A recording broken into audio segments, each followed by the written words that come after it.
다음에 두 번째는 이제 정사. 어쨌든 유학이라고 하는 것은 바로 위정을 위한 학문이기도 하죠. 그 다음에 또 위정자가 되기 위한 바로 학문이기 때문에, 그 다음에 두 번째로 정사에 관한 그 제자들의 그 질문이나 아니면 당대 정치가들의 그 질문이 몇 번 나옵니다. 몇 번이나 나오냐면 가장 많이 나오는 것 중에 하나의 그 9번이나 나옵니다.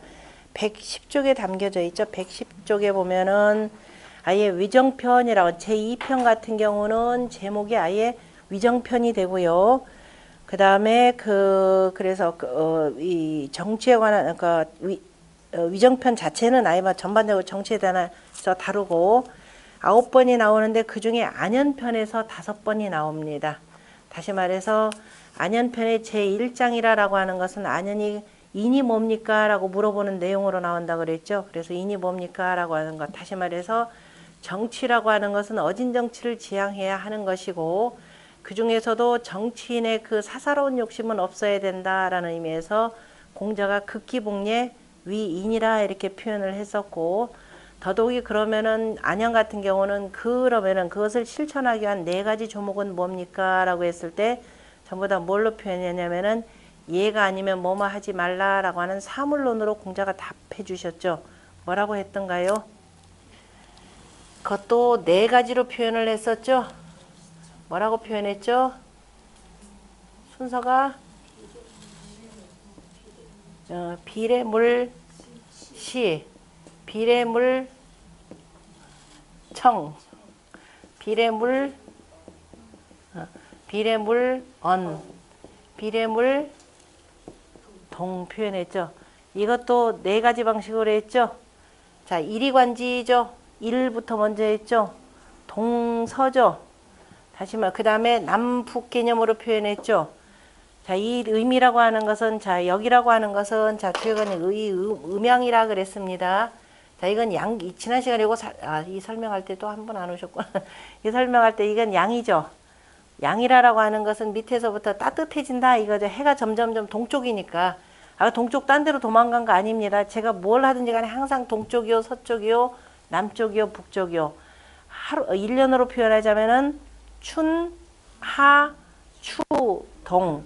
그 다음에 하루때로 표현하자면은 조, 주, 성, 야. 아침, 낮, 저녁, 밤 요렇게 됩니다. 여기에다가 이제 지난 시간에 우리가 원형이정이라고 하는 거 설명드렸고, 여기에 맞춰가지고 사람의 사덕이라고 하는 인예의지. 제가 인예의지라고 하는 거 순서대로 해가 뜨고 남중하고 지고 밤 이렇게 표현했지만, 이리관지라고 표현할 때는 어떻게 해야 돼요? 인의 예지 이렇게 표현하는 겁니다.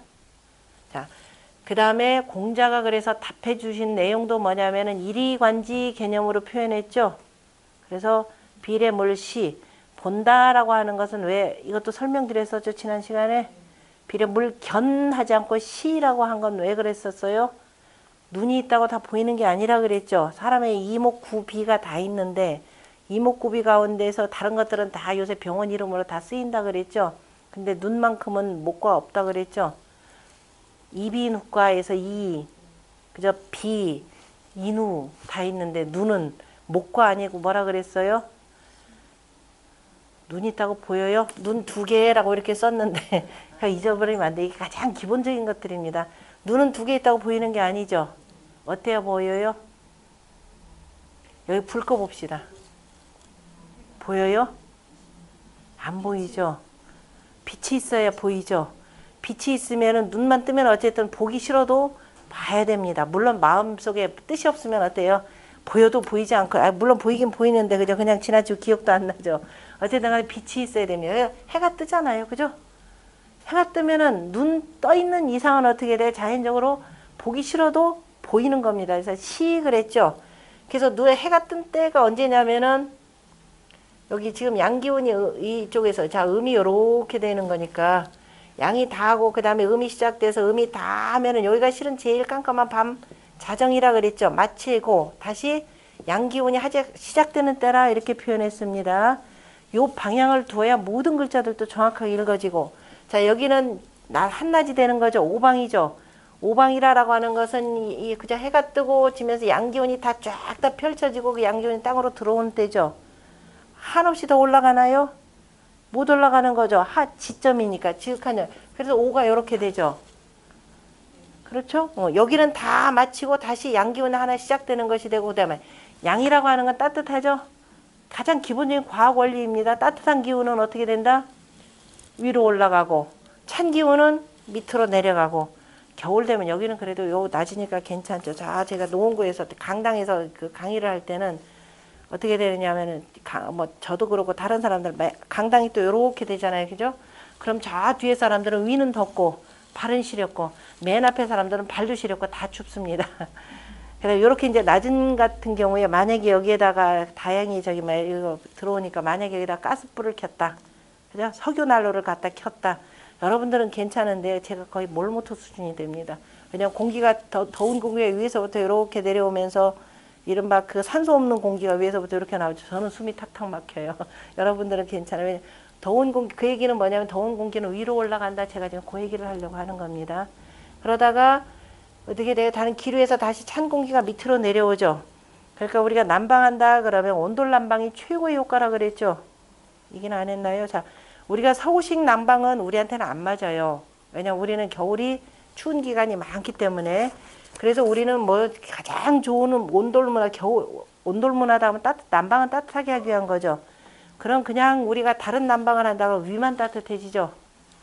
아래는 찹단 말이에요. 근데 우리처럼 이렇게 방바닥 생활하는 사람들은 어떻게 되면 밑부터 따뜻하게 해줘야 되죠. 그런데 난방한다고 해서 지금 전부 다 온풍기가 어디서 나와요? 천장에서 나오죠. 저는 강의할 때 미쳐요. 근데 여러분들은 정작 밑에는 발 시렵다 그러죠. 위만 따뜻해지니까. 그러니까 이게 우리가 에너지 효율이라고 보면은 조금 머리 다르게 써야 되죠. 난방은 어떻게 해야 된다? 밑에 옆구리에서 나오도록 만들어줘야 돼요. 그죠? 그리고 냉방은 그냥 저 위에서 맨 처음에 초기에 건축할 때 이것만 신경 쓰면 아주 굉장히 에너지 효율적인 집을 짓게 됩니다. 이거 안 해요. 예, 그냥 타성에 젖어서 그냥 많이 서양애들 이렇게 했으니까 그냥 따라간단 말이에요. 요 방식만 쓰면 돼요. 요 방식만. 그래서 이게 지극히 자연과학적인 원리를 그대로 표현되고 이 방식을 어떻게 냐 글자에도 그대로 적용을 시킨 겁니다. 그래서 요때가 언제 되면 완전히 음이 그저 이제 다 지나고 양기운이 나오는 때죠. 이것이 이제 주요 궤로 표현하자면 이렇게 표현되는 것이 되고, 이게 방향으로는 무슨 방향? 여기가 되게 어렵게 얘기하시네. 간방. 동북방. 다른 사람 못 알아듣으니까. 자, 동쪽이고 북쪽이 동북방이 되는 거죠. 동북방이 되고, 이게 주역의 궤로를 표현할 때는 간방이라 이렇게 표현하면 이게 간자예요. 간이다 그러면 일단 나무목만 쓰면 뭐가 돼요? 뿌리 근자죠. 뿌리라고 하는 거 바로 여기다 뿌리를 박는다 이겁니다. 산이 되는, 이게 산꾀가 되는데 우리나라 산이 또 많죠. 산꾀가 이것도 다 여기서 하긴 했네요. 그죠? 지난번에 다 간이 되고 산꾀가 되고 바로 뭐냐면은 해가 땅 속에서부터 이렇게 양기운이 이렇게 나오는 때입니다. 다시 말해서 여명이 나올 때, 그죠? 여명이 나올 때가 딱 됩니다. 적어도 여명이라도 있어야 두 눈 뜨고 있으면 어떻게 돼요? 보이는 거죠. 눈이라고 할 때 이 안이라고 하는 것은 보인다 이런 의미입니다. 그냥 목이라고 할 때는 뭐예요? 눈 두 개. 어떻게 쓰냐에 따라 달라요. 근데 우리는 그대로 이것도 눈이요, 이것도 눈이죠. 뜻 글자가 굉장히 정확하게 표현해요. 이거는 그냥 눈이야. 그러면 너 눈이 있다고 다 보이냐? 아니잖아요. 그죠? 대학에서는 어떻게 되냐? 마음이 없으면 이게 되는 거죠. 심부재언이면. 자, 보이는 것도 여러 가지입니다. 이거는 눈 뜨면 보이는 것이 되고, 또 있죠. 철학적으로 또 표현하냐면 심부재언이면, 마음이 있지 아니하면 어떻게 돼요? 기가 막힌 표현이 있습니다. 시불견이라 그랬죠. 시불견하고 뭐라 그러네. 그 다음에 청이불문, 그 다음에 불문까지. 그 다음에 시기부지기미하라. 먹어도 그 맛을 알지 못하니라 라고 하는 표현이 있습니다. 자, 여긴데요. 부지기민이라. 마음이 없으니 이게 굉장히 중요하죠. 다시 말해서 이제 우리 그 유학의 공부라고 하는 것은 저 도망가 버린 마음, 그죠? 그 맹자가 표현하는 방심입니다. 저 도망가 버린 마음을 찾는 데 있을 뿐이라 학문지도는 무타해라. 학문의 도는 다른 것이 아니니라 저 도망가 버린 마음을 찾는 것일 뿐이니라 해서 지난번에 배울학자 공부할 때 다 했어요. 했습니다. 그래서 그 마음이 있지 아니하면 자 보여도, 그죠? 해석 잘 봐줘요. 보여도 견이라고 하는 것은 뭐예요? 보이는데도 평상시에는 우리 어디 견학 간다 그러면 그냥 돌아다니면서 보는 거잖아요. 그죠? 견학 가서 견학 제대로 하는 애들 하나도 없죠. 이게 그냥 걸어다니면서 본다라는 겁니다. 번연하게 보이는데도, 그죠? 번연하게 그냥 있는서 보이는데도 자 보지 못하고 이렇게 되죠. 보이는데도 보지 못하고 해석 정확하게. 그 다음에 이건 뭐예요? 들리는데도 듣지 못하고. 그죠? 자, 다 들립니다. 그죠? 근데 듣지 못하고. 문 그러면 안에서 하는 소리를 밖에서 하는 소리 문 사이로 저절로 다 들어오는 거죠. 듣지 못하고. 먹어도 그 맛을 알지 못한다. 이렇게 표현했듯이. 자, 어쨌든, 자, 눈이라고 하는 것은 일단은 뭐 빛이 있어야 된다라는 겁니다. 이런 방식으로 이렇게 표현을 해요. 이렇게 표현하고 그 안연편에, 그래서 안연이 자, 인에 대해서 묻고, 그래서 안연편은 적어도 정치하려면 누구만큼은 해야 된다. 안연과 같은 그런 마음 갖고 있어라 라는 뜻에서 표현하는데요. 그 안연편에 정사를 묻는 내용이 몇 번이냐면 5번이 나옵니다. 그 다음에 자로편에 4번에서 모두 9번이 나와요. 그러니까 이제 적어도 공자의 제자 가운데 안연이나 안연같이 정치를 한다 그러면은 어진 정치를 실현할 수 있을 것이요. 자로와 같다. 이제 공자의 제자 가운데 정치에 뛰어난 제자 그러면은 이제 염구하고 자로 이 두 사람을 꼽습니다. 물론 다른 제자도 있는데 그 논어에서 두 사람을 꼽는 이유는 공자가 이전에 진체전량의 시기라 했을 철원주의를 할 때 그 어려운 시기를 함께했던 10명의 제자가 있었습니다.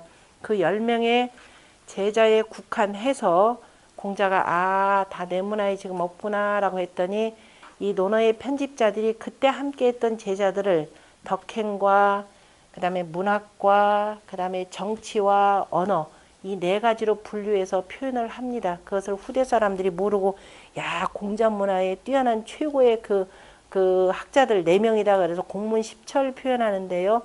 다른 제자들도 있지만 그때 그 시기를 함께했던 그냥 제자들을 그냥 그 분류상 4개 부분으로 해서 사과 10철이라고도 하는데요. 그 사람들이 제일 뛰어나다는 소리는 아닙니다. 그때 함께했던 제자들 가운데 요런 부분들의 재주가 있더라라고 했는데 그 중에 바로 자로하고 바로 염구가 가장 그 정사에 뛰어난 제자들인데요. 그런데 편명으로 삼은 것은 제자 이름 가운데 자로하고 안연, 그 다음에 헌문편 이렇게 나오는데요. 한떤 이유는 자로편에 그래서 이제 자로편에도 정사와 관련된 것이 4번이 나오더라 하고 그 다음에 당시 권력자 가운데는 제경공, 제나라의 경공이죠. 제경공은 춘추시대 당시에 가장 부강했던 제후국이었습니다. 제나라에는 말 4천 공장을 했죠. 4,000필이나 말을 두었는데도 불구하고 죽은 뒤에 제경공을 기억하는 사람들이 없더라 이렇게 표현을 했고 그 다음 백이숙제 같은 사람은 자 수양산에 들어가서 자 인을 지키느라고 수양산에 들어가서 고사리캐 먹다가 죽었는데도 지금까지도 사람들이 그 이름을 기억한다라면서 이제 기렸던 내용인데요. 어쨌든 제경공의 정사에 대해서 물어보는 내용 하나, 그 다음에 노나라에 대부했던 개강자라고 하는 사람이 물어보는 내용 2개, 그 다음에 섭공이라고 하는 공자가 아까 얘기했던 진체전량이라고 하는 그 시기 때 초나라의 섭당의 그 현윤이었죠. 현윤한테 그 도움을 받아서 결국은 그 시기를 벗어날 수가 있었는데요. 입사기업자는 사람 이름으로 읽을 때는 뭐라고 한다? 섭자로 읽는다 이렇게 표현했었죠. 그래서 섭공이 물어보는 요 내용들이 쭉 나옵니다. 공자는 기본적으로 이른바 요즘 얘기하는 정치공학적인 이 정사를 지향하는 것이 아니라 도덕정치를 지향한다 그랬죠. 그래서 앞에서 위정편에서 도지이덕 이렇게 표현했죠. 인도하는데 덕으로서 인도를 하고 그 다음에 뭐라고 그랬나요? 제지일에 자 백성들을 다 가지런히 하는데 예로서 하고 하면은 백성들이 뭐냐? 유치차격이라 이렇게 표현했습니다. 부끄러움을 두고 또한 바로잡아진다 이렇게 표현했죠. 얘가 되고, 그 다음에 이보다도 조금 한 단계 낮은 단계는 뭘 표현하면 도지 정이라고 표현했죠. 정사로서 하고, 그 다음에 여차해서 잘못됐다 그러면은 법을 들이대서 이걸로 다 정리하고, 그렇게 이거 무치의차격 죄송 무치의차격 부끄러움이 아니 유치의차격 맞죠. 부끄러움을 두고가 되고, 만약에 이렇게 한다 그러면 뭐냐면은 무치가 되는 거죠. 천하의 부끄러움이라는 것은 없어지고, 유치, 그다음에 뭐라 하니 민면이 무치라 참. 민면이 무치라. 백성들은 이 법망만 피하기만 하면 됐지. 민면이 무치라. 부끄러움은 없어진다. 이렇게 표현을 했던 내용입니다. 그래서 공자가 지향하는 정치는 바로 뭐냐면은 도덕 정치입니다. 그래서 위정편 제1장에 뭐라고 표현하면 위정이 덕. 그죠? 정사를 하는 것을 덕으로서 하건대. 그죠? 덕으로서 비유하건대 뭐냐면 북신에다 비유했었죠. 북신에 비교하건대 중성이 거기서 얻은 무별들이 북신이 거기서 북신이 그 자리에 있으면 그다음에 그저 뭐라고 했나요? 중성이 공진이라 표현했는데 이번에 중국 공산당 정권 시진핑 이쪽에 그 뽑을 때 인민대회당에 천정에 이거 있었죠. 그림 혹시 본 거 있나요? 안 보셨군요. 그게 바로 위정편 제1장의 이 내용을 표현한 겁니다. 여기 여러분들 책으로는 제가 그냥 쓰려면은 따라 쓰기 힘들으니까요. 제가 논어 20편에 쭉 1장하고 2장 마지막 장은 한씩 다 썼다 그랬죠. 여러분들 책으로 표현하자면 168쪽 168쪽에 제1장에 바로 이 내용이 있죠. 자왈 위정이 덕이 비여 북신이 거기서 얻은 이 중성이 공진이라 그랬습니다.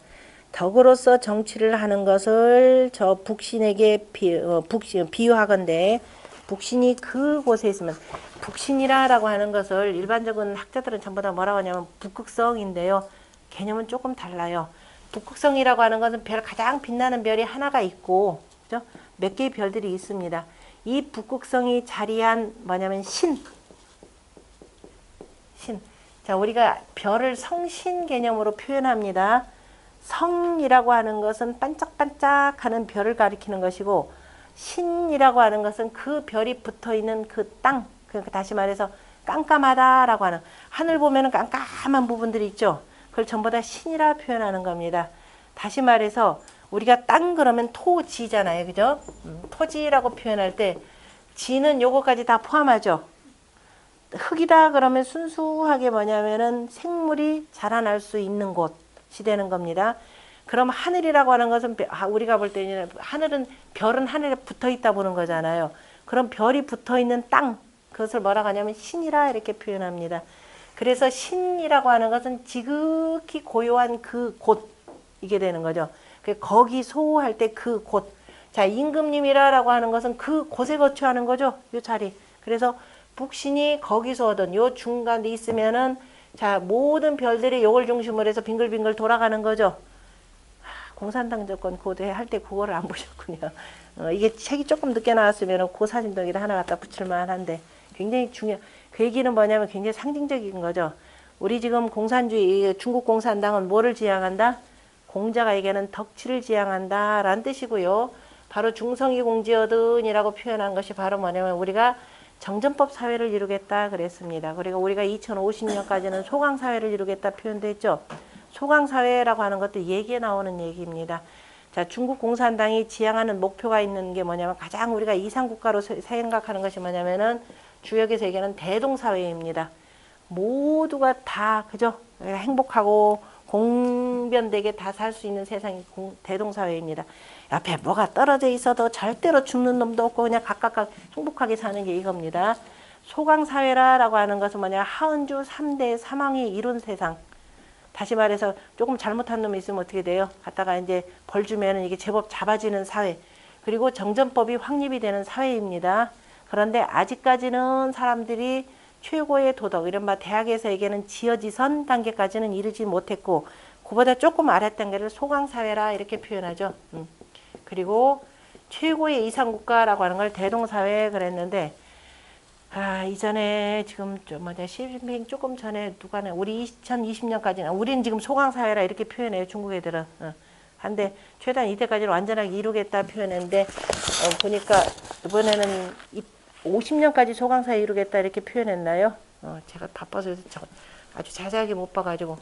그러면 대동사회는 조금 멀어졌네요. 얘들이 조금 늦췄네요.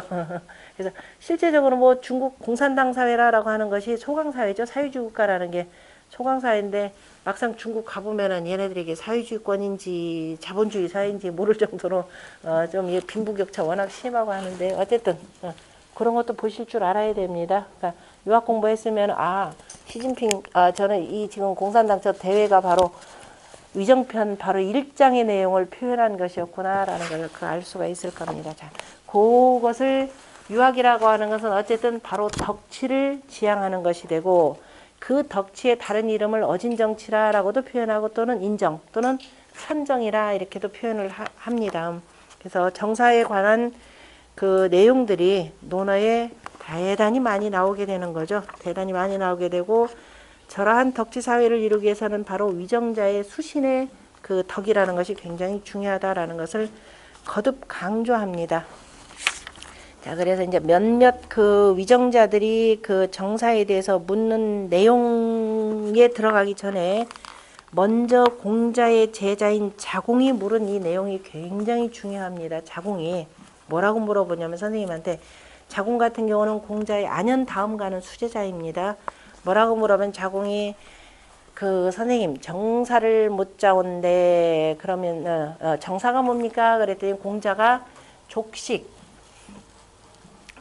정치라는 게 대체 뭡니까? 그랬더니 족식 그랬습니다.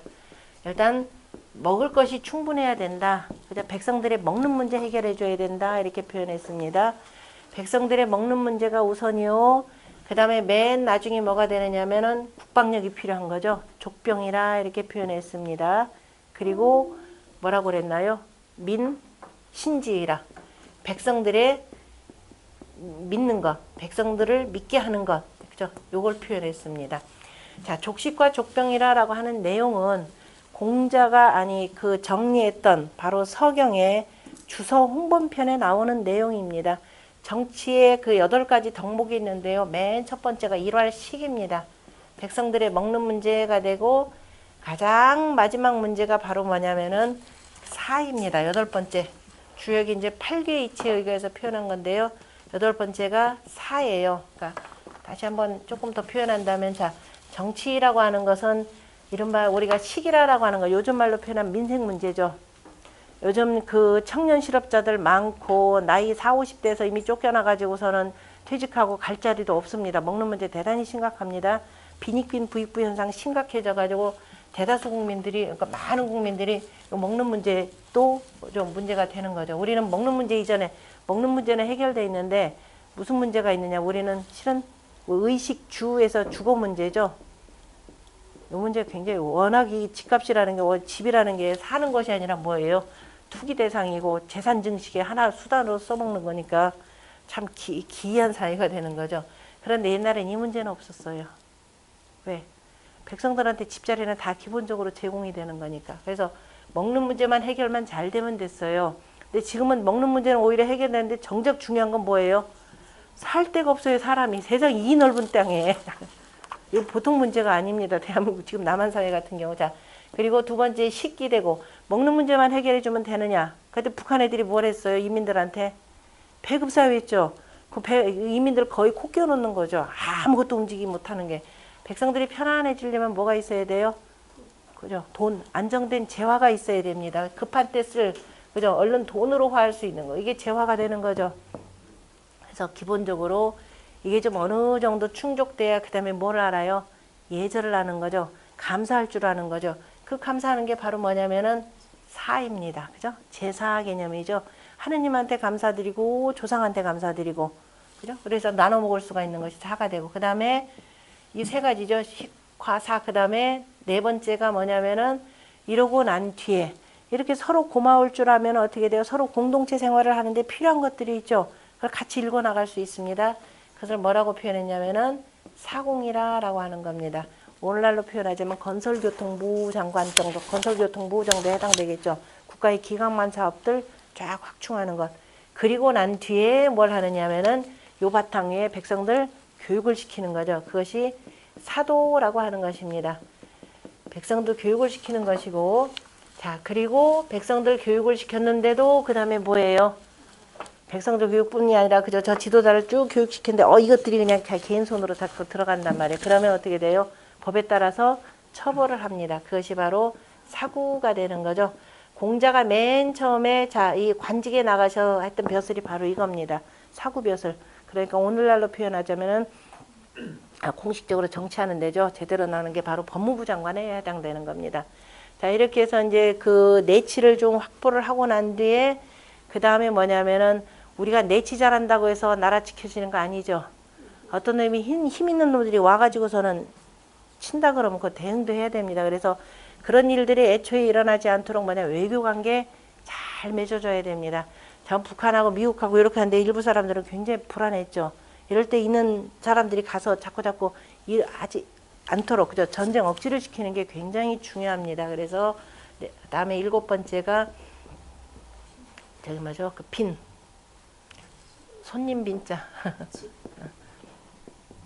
외교관계라는 겁니다. 이웃나라들과 외교관계 잘 맺고 그럼에도 불구하고 어긋날 경우 있죠. 그럼 결국은 어떻게 돼? 힘으로 싸울 수밖에 없죠. 그래서 제일 마지막이 사입니다. 이 사라고 하는 것이 결국은 병사가 되는 거죠. 스승사로 이렇게 알아두시는데 스승사보다 여기 여러분들이 있고 제가 있습니다. 저 혼자 있다고 선생이 되나요? 제자들이 중에서 사람들이 많다 보면 그 중에 누가 대장도 나오고 하잖아요. 그죠? 그래서 무리사자입니다. 이게. 자, 무리사자가 되고요. 자, 주역으로 표현하자면 무리사 해가지고 밑에서 지도자 한 사람의 나머지 음들이 쭉 따르는 모습입니다. 이게 전체가 그래서 무리사가 되고 무리가 있으니까 누가 있다? 지도자가 있고 장수가 있다 이 소리입니다. 그래서 장수사 이렇게 표현하는 거죠. 바로 여기서 공자가 얘기했던 식과 병이라고 하는 것은 딱 저건 두 가지를 표현한 것이 아니라 이 사이에는 이거 전부 다 포함한 겁니다. 거기서 뭐예요? 바로 이거죠. 요 두 가지를 딱 들어서 이렇게 되다 이겁니다. 그 사이에 있는 것들이 나머지는 당연히 다 충족돼야죠. 그러나 이제 이 세 가지만 들어서 족식과 족병과 민신지의라 이렇게 표현하십니다. 백성들이 믿는 것이라 표현한 거죠. 그런데 자공이 이 대답만 듣고선 네 한 게 아니죠. 아 그렇군요가 아니라 어때요? 선생님 그런데 만약에요 하면서 아까 얘기했던 선생님 한 모퉁이를 들어주니까 이게 뭐예요? 세 모퉁이로서 지금 돌이켜 묻는 거죠. 선생님 그런데 어쩔 수 없이 부득이하게 하나를 버려야 된다면 뭘 버릴까요? 그러죠. 내가 지도자가 되어서 뭐 버릴까요?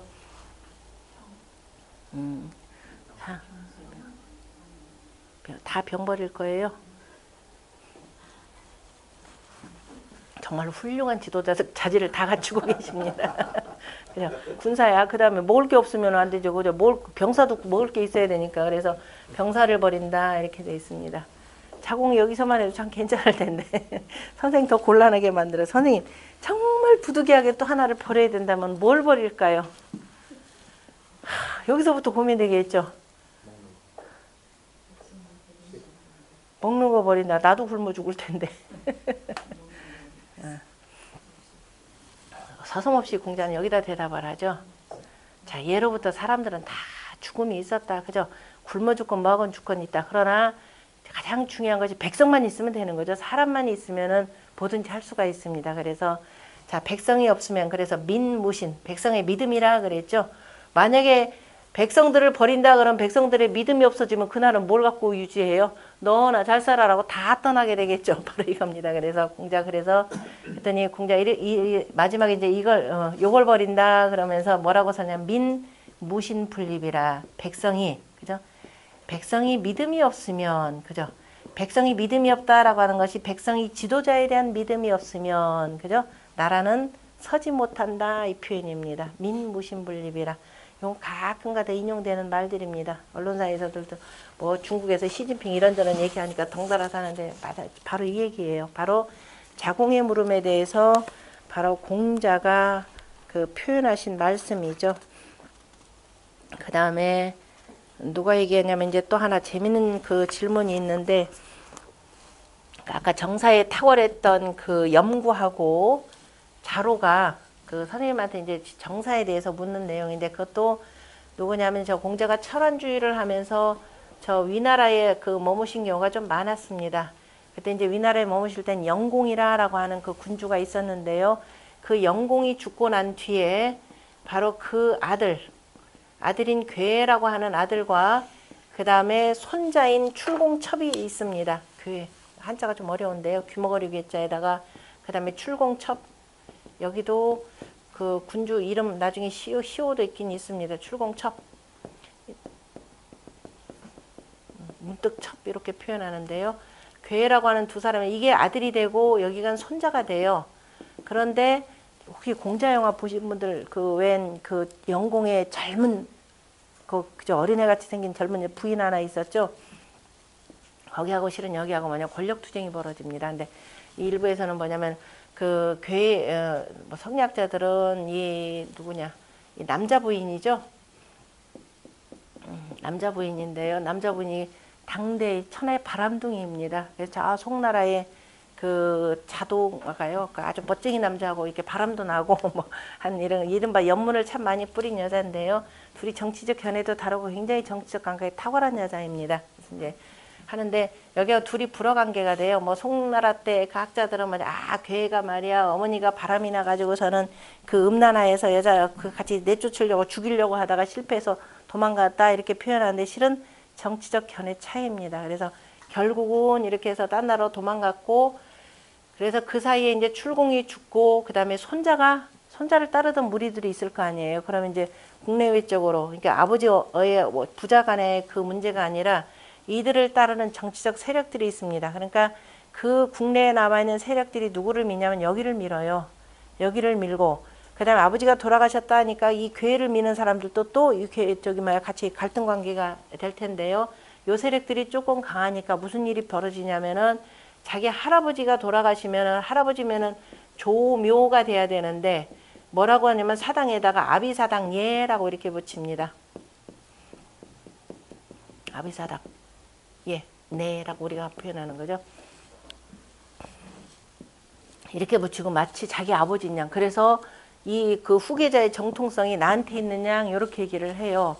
그러니까 이제 어쨌든 이런 와중에 그럼 공자가 지금 위나라에 계시고 과연 공자가 누구 손을 들어줄 건가, 이게 초미의 관심사입니다. 오늘날로 표현하자면 국제적 최고의 관심거리입니다. 그 제자들도 지금 눈치를 봐요. 그리고 또 우리 선생님이 저기 재상 되면은 어때요? 우리들도 쫓아가서 이것저것 할 수가 있잖아요. 그러니까 그 중에 염구가 그 못 견디고 와요. 못 견디고 와서 우리 선생님 지금 어떻게 할지 제일 궁금하고 먼저 와서 물어보는데 본인은 못 물어보죠. 본인이 너무 빠삭하니까. 그래서 본인은 못 물어보고 뭐 그랬으니까 그래 알았다. 자공이 거의 선생님 비서실장하고 있는 거니까 알았다. 내가 대신 물어봐 주마 하면서 들어가 가지고 뭐라고 물어보느냐. 선생님 백이숙제는 원망하였습니까? 이렇게 물어봐요. 기가 막힌 질문이죠. 원망하였습니까? 그래서 원망하지 아니느니라. 본인들이 인을 구하다가 득인, 인을 얻었는데 무슨 원망이 있으려 이렇게 표현합니다. 그걸 또 듣고 나와서 뭐라고 하느냐. 우리 선생님 정치 안 해. 이렇게 대답을 해요. 다시 말해서 이런 아수라장판에 정치 안 한다 얘기입니다. 왜냐하면 백이숙제가 그 수양산으로 떠날 때 어차피 주나라가 혁명으로 해서 주나라 권력이 들어서는 걸 알았기 때문에 이거 더군다나 우리가 모시던 분은 이전에 은나라잖아요. 그죠? 은나라를 모셨는데 아니겠다 해서 그냥 아예 떠나는 겁니다. 그래서 우리 선생님 정치 안 하겠다 그랬는데 그 다음에 또 누가 오느냐. 자로란 제자 얼마나 성급합니까? 그냥 씩씩씩씩 되면서 선생님 위나라 군주께서 선생님을 지금 등용하려고 하는데 선생님은 제일 먼저 뭐부터 하시겠습니까? 이렇게 물어보죠. 그게 자공 스타일이에요. 그랬더니 공자가 뭐라고 하느냐. 나 이름부터 바로 잡겠다. 정명. 이때 정명사상입니다. 이름부터 바로 잡겠다 했더니 됐던 말하고 이 선생님 촌스럽습니다. 이렇게 표현하는데 이게 나와요. 이 선생님 그게 뭡니까? 그래 물어보자. 야, 너 모르면은 입이나 다물고 가만히 좀 있어라. 이렇게 표현하는데 그때 정명이라고 한 것이 일단 출공첩이 자기 할아버지 사당인데도 불구하고 이렇게 했다. 그래서 이름이 잘못되면은 하면서 이제 쭉 나오는 얘기가 여러분들 책 어디냐 111쪽인가요? 111쪽에 위군요. 111쪽에 중간쯤인가요? 중간쯤에 세 번째 단락에 제가 뒤에까지 아니 그거는 자공 얘기가 되고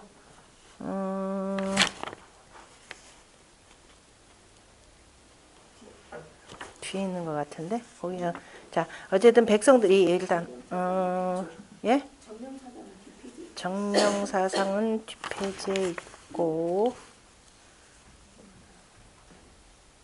못 찾겠다. 어쨌든 자 이름이 바르지 못하면은 자 얘가 서지 못하고 얘가 서지 아니하면은 그 다음에 백성들이 어쨌든 손들 곳이 없다 이렇게 표현을 했습니다. 그래서 이름을 바르게 하는 것이 바로 얘를 회복하는 것이라고 하는 것을 강조를 하시는 거죠. 그래서 공자는 위나라에서 어쨌든 정치를 하지 않으셨던 내용이고요. 자, 그 다음에 또 하나 누가 문 내용이 있느냐면은 그래 이제 여러 권력자들이 이제 공자가 자기 나라에 오면은 공자한테 이런저런 질문을 합니다. 그 대표적으로 재경공이라는 분이 계신데요. 그런 공자가 30대 때 자, 노나라 소공이 축출당해서 제 나라로 가셨을 때 공자도 군주가 없는 데에서는 3개월도 머물 수 없다라고 하면서 바로 이웃 나라로 공자도 갑니다. 그때 이제 재경공과 이렇게 교분을 두었는데 그때 젊은 이 공자가 대단히 똑똑하고 사람이 덕도 있고 한 것을 보면서 이런저런 정치 자문을 구합니다. 그때 그래서 공자한테 정사가 뭡니까? 라고 물어봤을 때 뭐라고 대답하냐면은 임금은 임금답고 신하는 신하답고 아비는 아비답고 자식은 자식다우니라 라고 표현한 부분이 군군 신신 자자 부부 부부 자자 이렇게 표현한 내용이죠. 자 이것은 주역의 이제 풍화 가인귀에서도 나오는 내용인데요. 군군이다 두 개 딱 붙이면은 해석을 그렇게 합니다.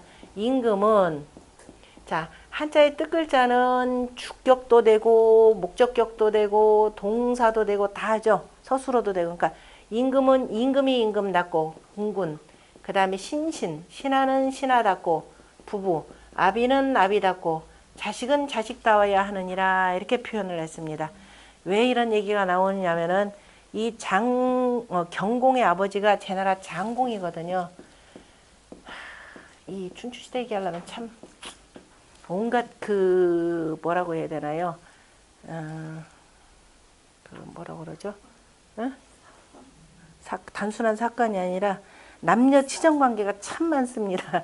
그래서 이 장공이 당시에 그 노나라의 권력자였던 최저라고 하는 사람이 있습니다. 그 부인하고 그 사통을 해요. 그래서 이제 최저 없는 때 그 장공이 직접 찾아가고 했고 어느 날 한 번은 최저가 일부러 저기 나간다라고 해놓고 없는 틈을 타가지고 이 장공이 오거든요. 그래서 기다렸다가 죽여버립니다. 죽여버리고 그래서 세운 것이 바로 이복 동생이 되는 바로 누구냐면은 경공을 세우게 돼요. 경공을 세우고 그러면서 이제 나중에 그 안영이 실제 이제 실권을 잡게 되는데요. 바로 그 얘기를 하는 겁니다. 임금이 임금답고 아비가 아비답고 그러니까 신하가 신하답고 그러면서 이제 이 경공 같은 경우도 후사를 제대로 정해둬야 되는데 후사를 못 정하고 나중에 경공이 죽고 난 뒤에는 굉장히 또 어지러워집니다. 그래서 아비가 아비답고 자식이 자식다워야 되느니라 라고 가르쳐줬더니 뭐라고 하냐 말씀 참 훌륭하십니다 라고 하면서 나중에 뭐냐면 내가 반드시 당신을 등용해서 쓰겠다 이렇게 하죠.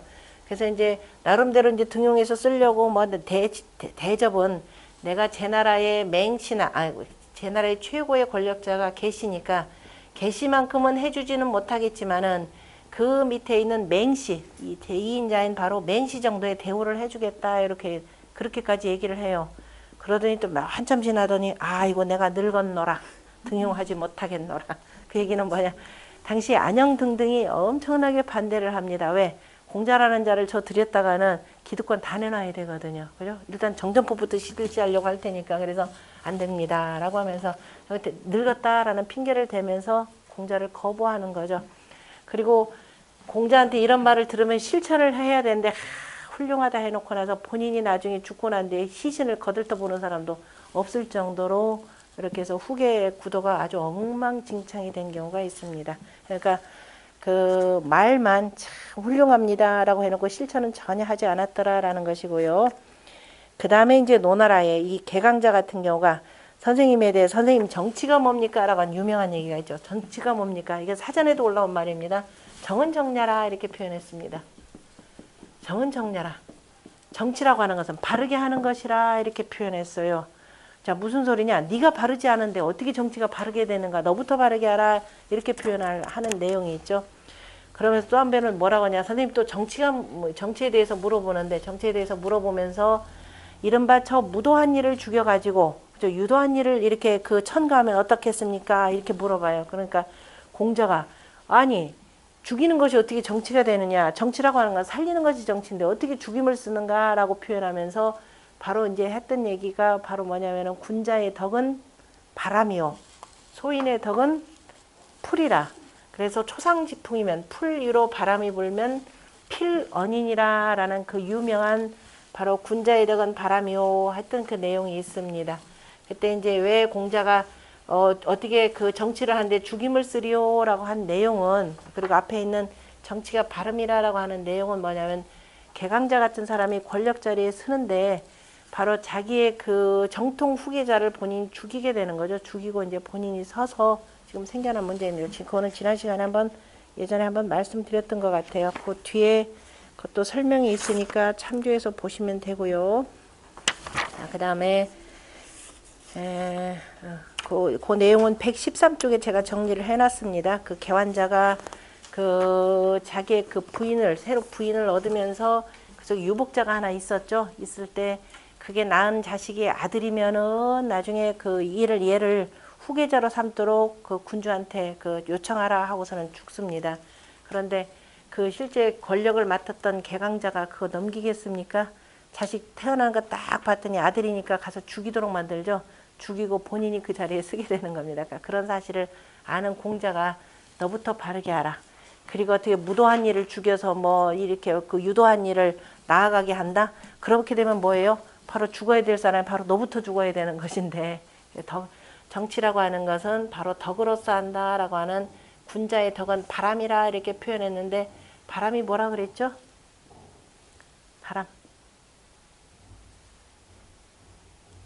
바람이다라고 하는 건 주역으로 이렇게 표현하는 것이 되고요. 괴명이다라고 하는 것은 공손하다라고 하는 손 이렇게 되는 거죠. 자, 두 몸이 전부 다 뭘 위해서 정전법이 되겠죠. 공자니까. 바람이라고 하는 건 어디로 분다 그랬어요? 바람이 어디서부터 불어오나? 바람 얘기하면 바람 종류 굉장히 많죠. 그죠? 그 바람 그 주역 뜻글자로 바람이라 쓴다 그러면은 이 바람은 너도 아는 바람이어야 되고 나도 아는 바람이어야 되고 모두가 아는 바람이어야 되죠. 바람에다가 붙이는 단어 대표적으로 뭐가 있어요? 풍속이라는 것이 있죠. 그 다음에 또 뭐가 있어요? 풍류도 있고 또 바람은 어디서부터 불어오나? 자, 글자가 그렇게 돼 있죠. 위에서부터 내려오면서 아래로 다 위에서 이렇게 덮어 내리는데 밑에 닿으면 이렇게 다시 올라가죠. 그죠? 그러면서 어디든지 조금이라도 빈 곳만 있으면 벌레가 구멍을 뚫고 들어가듯이 들어가는 거죠. 이게 바람이죠. 들어가서 어떻게 돼요? 곳곳을 다 들어가서 바람이 뭐예요? 풍화라는 말도 있죠. 다 변화시킵니다. 이 바람이 그래서 무슨 바람? 계절풍이라 그랬죠. 그죠? 바람 그러면은 여기서 유학의 세계는 바람 그러면 계절풍이에요. 계절풍은 뭐냐? 봄바람이 불어온다. 따뜻한 바람이 불어와서 어떻게 돼요? 저 구석구석까지 따뜻하게 해서 전부 다 싹을 요렇게 올라오게 만들죠. 그죠?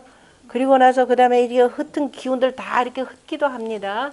자, 그게 바람이죠. 여름바람 불어오죠. 가을바람 불어오죠. 겨울바람 불어오죠. 가을바람 이제 선선하면서 곡식들이 다 익죠. 이게 바람이라라고. 유학에서 바람이라라고 하는 것은 저 위에서부터 불어오면서 뭐 어떻게 돼요? 모든 만물을 다 변화시키는 게 바람입니다. 그럼 군자의 덕을 바람이라라고 하는 건데요. 그러면 군자의 덕, 군자는 어디 있는 사람이에요? 아래에 있는 사람이 위에 있는 사람이에요? 높은 자리에 있는 사람들이죠. 높은 자리에 있는 사람이 어떻게 돼? 저 위에서 나 잘났다고 교만하게 이러고 있어야 돼요? 그러면은 너나 잘하세요 하고 쫓아낼 겁니다. 그죠? 우리 대통령 쫓겨나는 거 봤죠? 자, 그 상황이 된단 말이에요. 아나무인이 되면 민주주의 사회에 쫓겨납니다. 자, 이 독재 권력, 아니 독재 권력이다. 옛날 봉건왕조 쫓겨나는 거 똑같아요. 절대라는 거 없습니다. 그래서 그 군자는 그러한 바람이다. 그러니까 보통들은 저 위에서 내려오기 싫어하죠. 자, 도가에서는 이 자연물 가운데 뭘 제일 중요시하면 물을 중요시하겠죠. 물은 뭐라고 상선은 약수라 그랬습니다. 그건 촉촉이 적시만 주죠. 변화시켜주지는 못하죠. 변화시켜주는 바람이에요. 그리고 물은 가장 근본이 돼 당연히 있는 것이 되고, 그죠? 그래서 윤하라 표현해. 물은 만물을 적셔주면서 아래로 내려간다 이렇게 표현했지만은 바람은 뭐냐? 다 변화시키는 겁니다. 그죠? 때 맞춰서 변화시켜주는 거예요. 그래서 저 높이 있는 사람, 바람개를 손이라 이렇게 표현합니다. 공손하다라고 하는 손이죠. 공손하다라고 할 때 이렇게 듣습니다. 공손하다 하고 공하는 거. 이 공하는 것도 뭐예요? 정전법의 이 원리를 다 마음심자가 되는 거죠. 공경한다, 같이 받든다 이겁니다. 그 위에 있는 사람은 항상 공손한 마음, 공하면서 검소한 마음을 갖춰야 된다라는 것이 이제 유학에서 강조하는 것인데요. 손이라고 하는 것이 스스로를 낮춰라 이겁니다. 위에 가만히 거만하게 있지 말고 내려와서 바로 백성들과 함께 하라 이겁니다. 그래서 어디로 가냐? 소인지 덕은 풀이라 그랬죠. 동방진목을 얘기합니다. 풀, 막 이제 나올 때. 자, 이것이 주역으로 표현하면 바로 뭐냐면 바람에다가 그 다음에 이건 우레꾀가 됩니다. 밑에서 우롱우롱. 그래서 저 속에 있는 것까지 위에서 남풍이 부니까 따뜻한 바람이 부니까 땅 속에 있는 그죠 잠자 있는 것들을 깨웁니다. 흔들어서 막 깨우는 거예요. 이거 무슨 정치라고 하느냐면 이 보태는 정치라 이렇게 표현합니다. 백성들에게 보태는 정치를 하라 이거예요. 주역에서 풍래 익괴라고 하는 것인데요. 그래서 군자의 덕은 바람이요 소인의 덕은 풀이라. 그래서 풀 위로 바람이 불면 이겁니다. 바람이 불면 필런이니라. 백성들은 반드시 그를 따를 것이라 이렇게 되죠. 그렇지 않으면 백성들은 거부합니다. 거부하고 도망가든가 뭐 맞서 싸우든가 이렇게 되겠죠.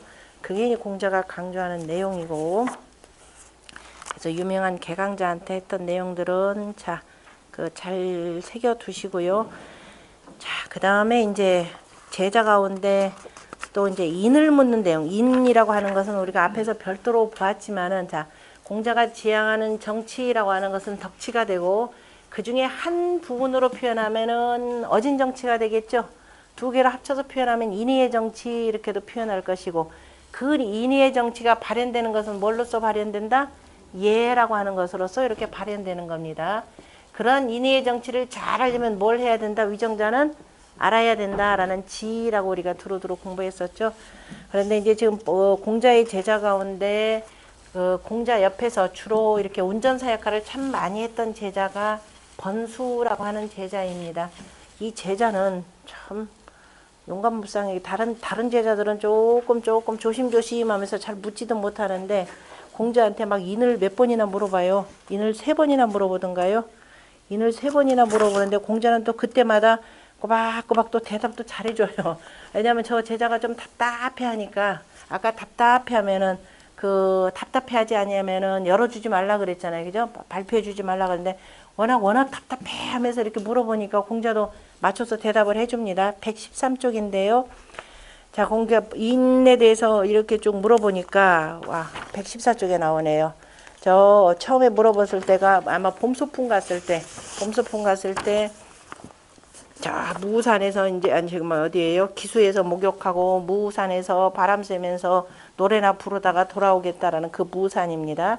무우산에 이렇게 봄에 놀러 갔다가 그랬더니 뭘 물어보느냐면은 선생님 뭐라고 했죠? 거의 숭덕 수특 변호 이겁니다. 덕을 숭상하고 사특함을 잘 닦고 그다음에 미혹됨을 어떻게 분별해야 되는지 이것에 대해서 묻습니다. 그랬더니 공자가 또 그에 대해서 잘 대답해 주는데 뭐라고 표현하냐면 선사호득이 비숭덕녀 그랬습니다. 먼저 섬기고 그죠? 네가 먼저 섬길 일을 먼저 하고 그다음에 그러면 대가가 어떻게 되는지 얻는 것을 나중하는 것이 이게 숭덕이 아니겠는가 하고 그다음에 공기오요 그다음에 공기악, 그 악함을 치고 다스리고 무공인지악, 다른 사람의 악을 다스리지 않는 것, 이것이 바로 사특함이 아니겠는가 그랬으니까 자신이 악한 점이 있으면 그것을 먼저 다스리는 것이 중요하지 다른 사람 것까지 왈가왈부하지 말라 이 표현입니다. 그랬더니 그렇게 하고 그 다음에 일조지 분, 어느 날 하루아침에 분냄으로 인해서 망기신 그 몸을 망쳐서 이로써 그 어버이께 부모님한테까지 미치게 하는 것이 이게 미혹됨이 아니겠는가 이렇게 표현했는데 아마 그 번지가 조금은 이렇게 내성적인 데다가 한번 갑자기 어느 날 불쑥불쑥 화를 좀 내는 이런 성격인데 싶어요. 그러니까 아마 이렇게 답변을 해주셨고 그 다음에 인에 대해서 물어봤을 때 뭐라고 표현하냐면 지도 묻고 인도 묻고 하여튼 많이도 물어보는데요. 특히도 이제 인에 대해서 물어봤을 때는 선난이 후득 역시 이렇게죠. 어려운 일을 먼저 하고 그 다음에 얻을 것을 나중하는 것을 가인이라 한다 이렇게 표현했는데 그거는 앞에 있는 바로 뭐냐면은 숭덕과 비슷한 방식으로 답을 하셨고 그 앞서서 지에 대해서 물어봤을 때는 바로 뭐냐면 민지의 백성들의 의리에 힘쓰고 그 다음에 경귀신이 원지 귀신을 공경하되 멀리하면 가히 지혜롭다라고 할 수 있다라고 했으니까 그 얘기는 번지가 귀신 섬기는 걸 되게 좋아했는가 봐요. 그러니까 이제 여차하면은 뭐 제사하고 뭐 푸닥거리하고 하고 그래서 전체적인 분위기상 딱 보면은 번지는 혹시 이렇게 무속적으로 가깝지 않은가 이런 느낌이 들 정도의 그런 질문들을 하는데요. 그런데 선생님 이 부분에서 네. 어디? 귀신이 원지라고 네. 했을 때 귀신을 공경을 하면 공경을 하고 멀리하면 멀리해야지 공경을 하면서 이거는 제사 지낼 때 그죠? 제사 지낼 때 정성을 다해서 지내고 그 다음에 이제 그걸로 끝이라 이 소리예요. 그걸로 끝이고 그런데 늘 보면은 이를테면 대표적 장문중 같은 사람들 장문중 같은 사람은 책거북이 옆에다 두고 맨날 점치잖아요. 그리고 당시 위정자들이 여차하면 거북점을 치거나 아니면 시초점 치면서 신명한 덕이 이 속에 있다라고 하면서 하는 겁니다. 그러니까 그때 우리가 정성을 드릴 때 제사 드릴 때 그 순간만큼은 그 마음 잃지 말고 평소에는 백성들 일에 힘써라 이겁니다. 그러니까 늘 그 귀신 옆에다 두고 야차해서 무슨 일 하면 가끔 그런 사람들이 있습니다. 지금도 그렇죠. 무슨 일이 있으면 저 무당한테 가서 나 뭐나 물어볼래. 저 점쟁이한테 가서 뭐나 물어볼래. 이게 귀신 가까이 하는 거거든요. 그래서 그런 짓 하지 말라 이거죠. 평소에는 그냥 백성들 위한 일에 힘쓰고 그래서 그 앞에 뭐라 하냐면 지에 대해서 무민지의요 이렇게 표현했죠. 백성들의 의리에 대해서 힘쓰고 의리라고 하는 것은 백성들이 어떻게 하면은 화합하는 삶을 살 수 있는지 요거에 힘써라 이겁니다. 그러니까 백성들의 먹는 문제 이런 데 신경 쓰지 너 개인적인 길흉화복을 위해서 맨 귀신 섬기고 점치는 일 이런 짓 하지 말라 이렇게 표현한 겁니다. 자, 그 다음에 또 인에 대해서 또 한번 물어보죠. 그 앞에서 인에 대해서 선난이 후득이라 그랬는데 또 나중에 또 물어봐요. 선생님이 인이 뭡니까? 근데 이번에 애인이라 사람들을 사랑하는 것이라 또 지에 대해서 물어보니까 또 지 앞에서도 얘기했으니까 그냥 지라고 하는 거 뭐냐 사람을 아는 것이라 이렇게 물어봐요.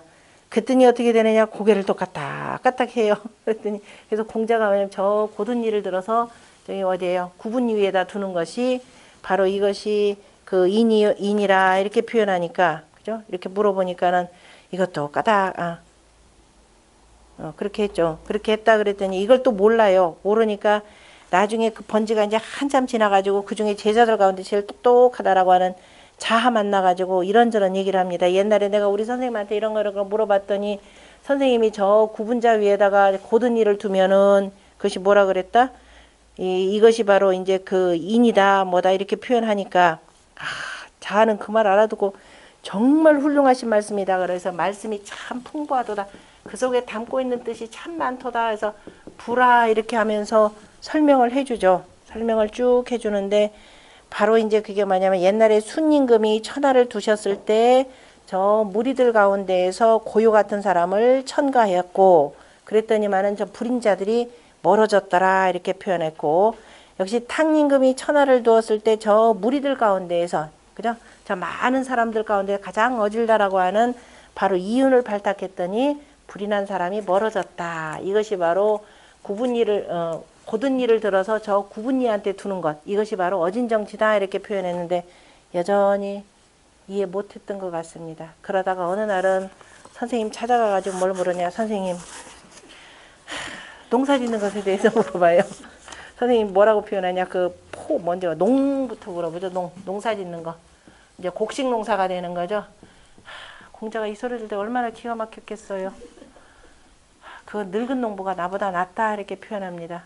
그러니까 우리 선생님 모르는 줄 알았다. 모르는 게 없는 줄 알았더니 그래서 그럼 선생님 포에 대해서 다시 말해서 저 채전밭 가꾸는 것 좀 가르쳐 주세요 하니까 포자 이거 맞죠? 채전밭 가꾸는 거 좀 가르쳐 주세요. 그랬더니 야, 그 채소 가꾸고 뭐 하는 거 나보다 저 늙은 노포가 낫다 이렇게 대답합니다. 그랬더니 핑 하고 돌아서 나가요. 공자가 얼마나 기가 막혔겠습니까? 유학은 기술 가르치는 게 아니죠. 그 유학은 기본적으로 지난 시간에 얘기했지만 뭐 우리가 평생 가야 될 길이 뭐예요? 5가지 길이 있다 그랬죠. 오달도, 일륜지 도입니다. 이 일륜지 도를 걸어가는데 갖춰야 될 3가지 항목, 지, 인, 용, 그죠? 요 3가지입니다. 요 도덕을 가리키는 거예요. 근데 여전히 그렇게 질문해서 그래서 열심히 답해줬더니 나중에 이 대답을 하니 얼마나 기가 막히겠어요. 야, 소인재라 본수여 하고 뒤통수에다 갖다 얘기하는 거죠. 그 뒤에다가 그래서 이제 앞에서까지 쭉 얘기하는 거죠. 이 유학이라고 하는 것은 바로 뭐냐? 지도자의 학문이다 이겁니다. 지도자로서 갖춰야 될 덕목들을 공부하는 것이다라고 하면서 일부러 들으라는 뜻이니까 다른 제자들이 너희들 듣고 가서 번수전 교육 다시 한번 시켜라라는 면서 이제 쭉 설명이 그겁니다. 상위 호례적 임금이 예를 좋아하면은 백성들이 감히 공경하지 아니하였고, 그 다음에 임금이 호의 의리를 좋아하면은 백성들이 복종하지 아니하였고, 저 윗사람이 되어서 미도움을 좋아하면 백성들이 역시 실지 자기 마음을 쓰지 아니하였고, 그래서 이와 같이 하면 사방의 백성들이 그 자식을 등에다 강보에다 얻고 다 올 것인데 어찌 한갓지게 저 농사 짓는 일이나 하겠는가 이렇게 표현하신 내용이 있습니다. 이 내용은 나중에 참 심각한 문제로 가죠. 맹자에 가보면은 등나라에 대해서 등문공이 이제 처음에 정치를 이렇게 군주가 되었을 때 맹자가 열심히 정전법 쫙 가르쳐 주죠. 훌륭합니다 하더니 나중에 누가 어울리느냐? 저 농가류들이 그 나라로 다 들어갑니다. 그래서 그 농가류들하고 같이 농사 지으면서 있죠. 그 정치한다고 그러고 있어요. 아침에 같이 밥해 먹고. 그러다가 몇 년 안 돼서 어떻게 되겠어요? 아이고 선생님 저 좀 살려주세요. 우리나라 망하게 됐습니다. 할 때 맹자가 뭐라고 하는 줄 아세요? 죽어라 그랬어요. 너를 위해서 만약에 싸워줄 백성들이 있으면은 끝까지 지키다가 죽던가 아니면은 아마도 없을 것이다. 그러니까 혼자라도 지키다 죽어라 이렇게 대답을 합니다. 그 정도로 어쩌면 매몰찬 게 아니죠. 그러니까 이 정전법이라고 하는 것은 백성들과 뭐예요? 가장 화합하는 정치. 그죠? 자, 고르게 잘 배분해서 고르게 공자가 얘기했던 균의 정치가 되는 거죠. 고르게 베풀어서 두루두루 화합하면서 바로 안정된 사회를 이루는 것. 이게 굉장히 중심인데 못 알아들어서 공자가 참 거의 탄식하는 내용입니다. 나머지 제자들 뒤에 뭐 염구나 제어 같은 경우 선생님 말 참 죽어도 안 듣는 제자들 머리는 똑똑해가지고서는 대단히 비상하게 가는데 선생님이 인에 대해서 가르쳤더니 제어 같은 경우 뭐예요? 선생님 저 우물에 인이 있는데요 하는 얘기 있었죠. 인과 인은 발음이 렌에서 같습니다. 그래서 선생님 들어가서 구해줘야 되나요? 하면서 선생님 빈정거리지를 않나. 그 다음에 영구 같은 경우는 정전법을 쓰라 그랬더니만 어떻게 돼요? 그 세금이나 더 거둔 이런 일들이나 하고 그래서 이제 선생님한테 혼나기도 하고 심지어 제어 같은 경우는 3년상이라는 게 굉장히 중요하다. 그래서 당시 이미 1년상으로 이렇게 돼 있는 것들을 제자들과 더불어서 3년상을 다시 복귀시키고 있었죠. 그때 제어는 선생님 3년상 너무 길어요. 선생님 그동안 공부한 것도 다 까먹고요. 음악도 까먹을 것이고 얘도 까먹을 것이고 나중에 옛날에는 이제 불도 그 계절마다 이렇게 개수를 해야 되는데 이 불도 고치지도 못하고 해서요. 불도 다 꺼질 것이고요. 그 다음에 농사 때 제때 못 지어가지고 이른바 잡풀들만 우르르 자랄 겁니다. 선생님 3년상 너무 깁니다. 그냥 1년상으로 줄였으면 좋겠습니다. 까지 얘기를 합니다. 그 얘기는 뭐냐면은 한편으로 볼 때는 제자들이 와서 선생님한테 스스럼 없이 그죠? 반대되는 의견에 대해서도 질문을 하고 그죠? 같이 그래서 이런저런 얘기를 합니다. 그랬더니 공자가 그러죠. 너는 1년이 그렇게 편하던가 이렇게 물어봐요. 1년상이 편하던가 물어보니까 네, 편합니다. 그렇게 대답을 해요. 그래, 편하면 너 그렇게 해라. 그러죠. 그리고 나가요. 공자가 참 탄식하시겠죠. 아, 저놈이 자기 부모 품에서 3년을 그저 3년 동안 부모가 자기 품 속에다 넣어서 기른 정을 정말 알지 못하는 놈이구나 라고 하면서 뭐라 그러죠. 우리가 3년상을 하는 것은 적어도 우리 부모가 우리를 그저 3년 동안 꼬박 그저 안아주고 먹여주고 입혀주고 해야 사람답게 조금 쓰잖아요. 그래서 이런 은혜를 어떻게 저렇게 모르는고 이렇게 표현을 하기도 하는데요. 어쨌든 제자들에 대해서 나무랄 때 나무라기도 하고, 이게 제대로 들어가지 아니할 때는 이제 직접 대놓고 다른 제자들로 하여금 가르치도록 또 만들었고, 그 다음에 이제 마지막 문제가 하나가 이제 이를테면 아까 균화안이라고 하는 내용은요, 논어의 위령공편 첫 번째 장에 나옵니다. 그때 그 정치에 대해서 이제 두루두루 이제 특히도 영구 같은 경우가 개시의 가신이 되어 가지고서는 이른바 그 옆에 있는 부용국이었던 동몽이라고 하는 동몽 이 땅을 전유의 땅을 이렇게 해서 그 합병을 하려고 하거든요. 그랬더니 공자가 그에 대해서 이제 균과 화와 안이라는 요 세 가지 항목을 들어서 그 염구를 나무랍니다. 나무라고 그랬더니 이제 그 내용을 가지고 그대로 계시한테 가서 보고를 하죠. 해서 결국은 합병을 막아낸 사건도 있습니다. 이건 다음번에 20편 할 때 그때 다시 한번 보도록 하겠습니다. 그래서 논어 전반적으로 보면은 항상 공자 혼자의 말씀도 있고, 그죠? 그건 이제 제자들이 중요하다라고 해서 생각난 것들도 있고, 그 다음에 제자들과의 대화, 당시 위정자들과의 대화, 그 다음에 다시 여러 사람들의 평가, 그리고 때로는 이와 같이 어떤 경우는 논쟁하는 경우도 있고요. 그 다음에 또 이제 저 보면 선진편 맨 마지막 장에 보면은 그 고제자들 몇 명하고 그 다음에 이렇게 둘러 앉아가지고 내가 나이 좀 한 살 좀 많다고 뭐 날 너무 어렵게 여기지 말고 자 편안한 방식으로 자기가 하고 싶은 거 있으면 말해봐라 라고 하면서 이제 한가롭게 대담하는 이런 내용들도 두루두루 나와 있습니다. 그래서 논어라고 하는 것은 지금부터 한 2000년 전이죠. 훨씬 2400년 전에 쓰인 글이기는 하지만은요. 시대를 이렇게 뚝 잘라놓고 여기 오늘날 놓고 보더라도 오늘날 우리가 그 인생길을 가거나 사회적으로 나가서 활동할 때 지침이 되는 중요한 선생님의 말씀들이 많이 담겨져 있습니다. 그래서 오늘날 그 도덕이 무너진 사회에서 그야말로 민면이 무치 사회가 되는 거죠. 백성들은 저 법망만 피하고 부끄러움이 없는 이 사회 속에서 오늘 도덕 정치 회복하는데 아마 대단히 중요한 글귀들이 될 것 같습니다. 그래서 어느 때보다도 더욱더 많이 공부해야 될 시기가 아닌가 싶은데요. 한자에 가로막혔다고 해서 잘 안 하는 경향들이 많습니다. 그런데 뜻글자를 지금 우리가 조금씩 이렇게 살펴보았지만 기본적인 채만 이렇게 잘 두고서 공부를 하시면은 무궁무진하게 재미있다는 걸 제가 그죠? 아주 보증합니다. 열심히 공부하십시오. 마치겠습니다.